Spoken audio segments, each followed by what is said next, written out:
Now that it's warm throughout the entire house, I came out to the living room. I want to listen to an audiobook. I've been very bad at reading this year, so I want to take a moment in the morning to really start focusing on building that habit. But I'm going to go ahead and pick up where I left off with the book Beyond Order by Dr. Peterson to make it interactive so I don't fall back asleep.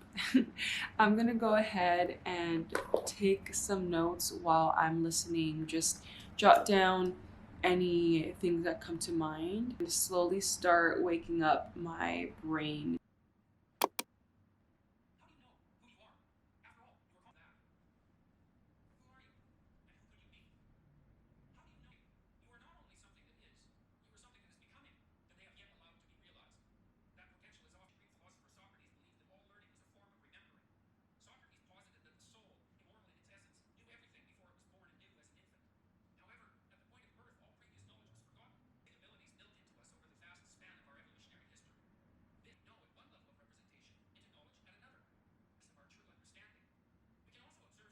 I just finished listening to a chapter of the book, and the title was Imagine Who You Could Be. And I honestly believe I was meant to listen to this chapter. Something that really stood out to me from the book was this idea of, as an individual, we are something that is, but we are also something that is becoming.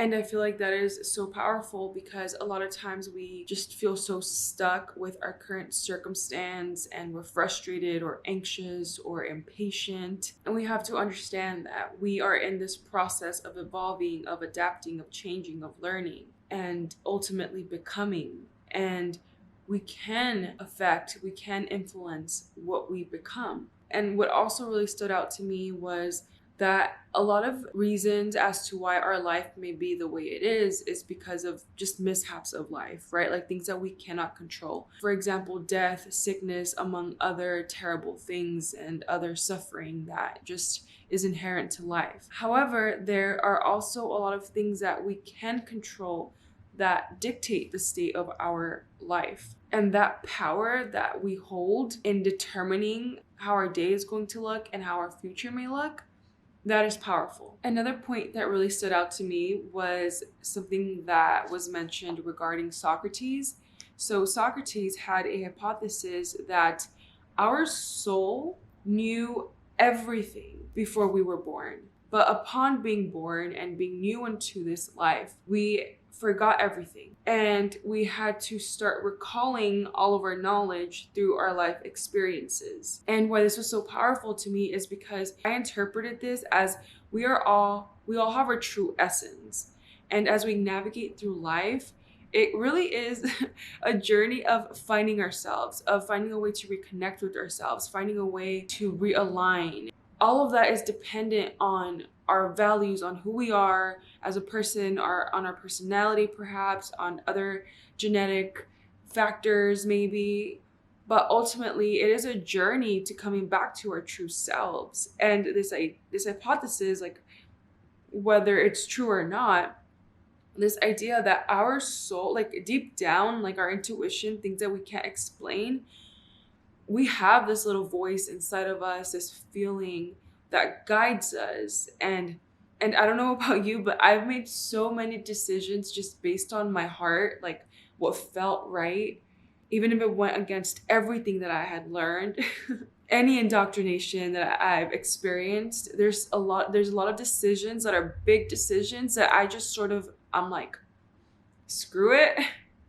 This just feels right. Like in my intuition and something deeper than anything I can comprehend, this feels right. So that really stood out to me. I don't know if it's true or not, but a part of me wants to believe that it is, at least to a certain extent or in some form. The last point that I want to share with you is this idea that we have so much dormant potential. And that is this whole idea of becoming, right? Like we are who we are, but there's also who we are becoming. And who we are becoming is all dependent on how we're going to behave.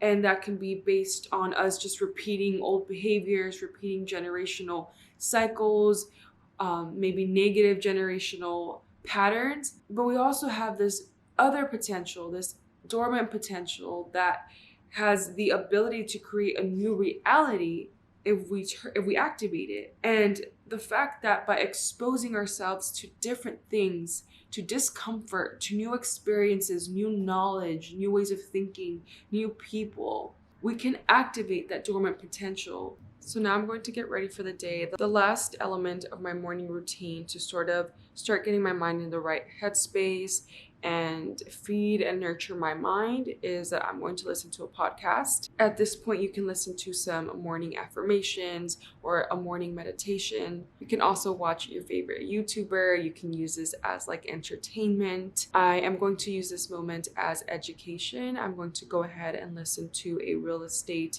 podcast. The name of the podcast is Women Invest in Real Estate. And I'm just going to go ahead and select an episode that appeals to me and listen to this while I get ready. Rental market changing. We know that being fingers crossed from traveling nurses because we're putting Lawrence into to also help them. So Grace, like what specifically are you putting in?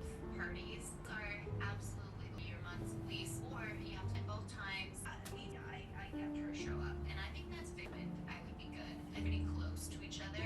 It's extensions. I've investing in multifamilies. whose house burnt down, and I said, hey, who does that? Get me in contact. Absolutely. Let me do like a deposit. I never worked with the insurance company. That's yes. While there's a little bit of slowdown and Instagram at Wire. Hey there, I'm Greg West in real estate content.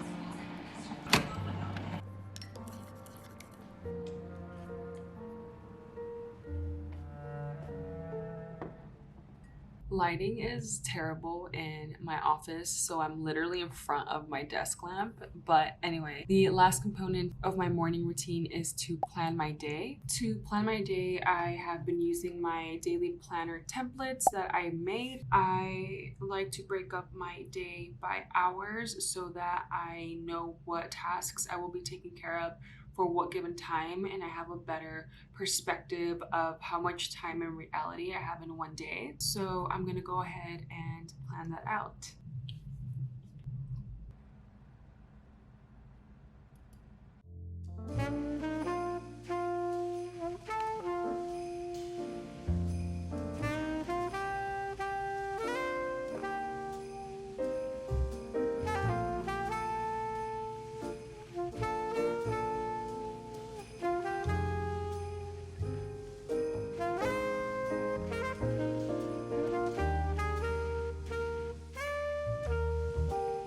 That's going to be it for today's video. Thank you so much for being here. I'll catch you in the next one. Bye.